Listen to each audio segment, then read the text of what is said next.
Logo o'yinchoqlarni ko'rsatib berishda davom etamiz. Bu o'yinchog'imizda Xitoyda ishlab chiqarilgan, sifati yaxshi, yog'och va plastmassadan ishlangan bo'ladi. 3 yoshdan katta bolajonlarga tavsiya etiladi.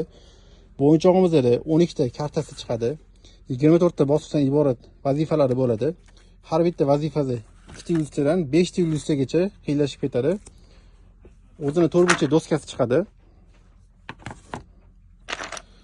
Ba'zi qismlari yog'ochdan ishlangan, sifati yaxshi, ko'rib turgan edi.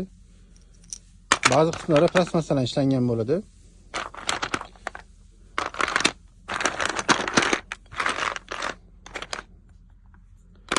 Ranglari ham yorqin, bolajonlarni bemalol e'tiborini jalb etib o'yinga tortadi.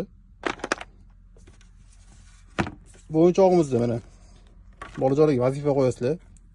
Mana shu shaklda yasash kerak bo'ladi. Rasmga qarab bitta qo'yib yasasa ham bo'ladi.